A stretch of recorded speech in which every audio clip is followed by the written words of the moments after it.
debates are our very own Dr. Davin Phoenix, right here.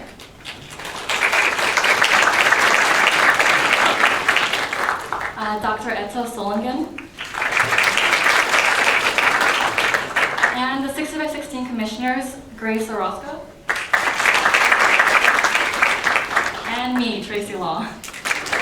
Tonight's debate will explore which presidential candidate is best for the U.S.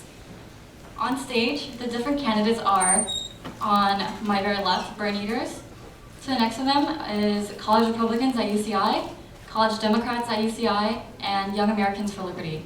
They will be announcing which candidate they support for this election. Hello, my name is Callum Lamb. This is James Winchester.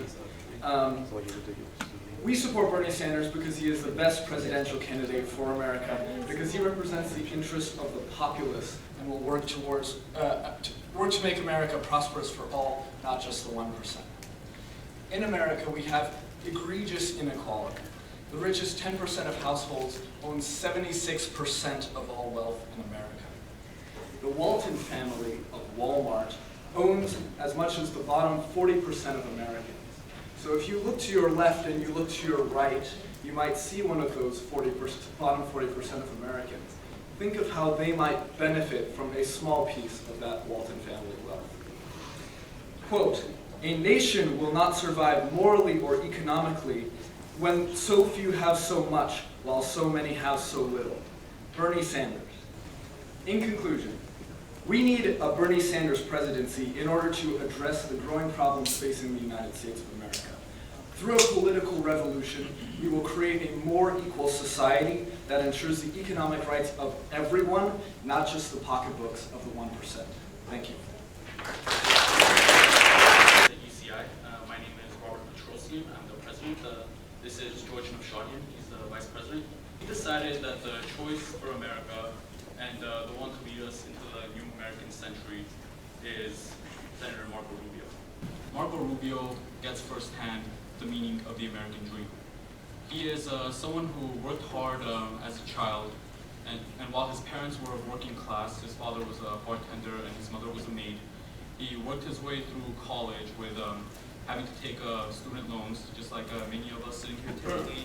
What we have to show for in Washington, in the U.S., is something that is jeopardizing the American dream and the well-being of this country. Currently, we are at $17 trillion of debt that will have to be paid off by our generation.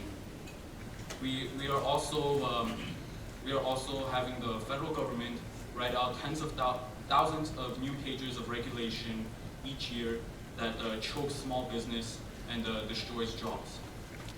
We also have a current healthcare system that is falling apart at the seams. And we also have ISIS on the global stage wreaking havoc around the world. And worst of all, we have a climate in Washington that is absolutely toxic, and neither party wants to work with each other. And as a result, we were at a stalemate and a standstill for the last 8 years. Thank you. I'll take this 8 years back. We were near economic turmoil, near an economic collapse, and under the Obama administration, we cut unemployment from 10 to 5%. We created 12 million new jobs. And I believe that today we're near the next progressive movement. Under Secretary Clinton, we can find a way to not only contribute to that progressive movement in the next 4 years, but in the overall future of America. Because our Supreme Court justices, they're getting older, they're going to be retiring soon, and we need to fill those vacancies. And the one best suited to win that is Secretary Clinton. She's been a political advocate all her life.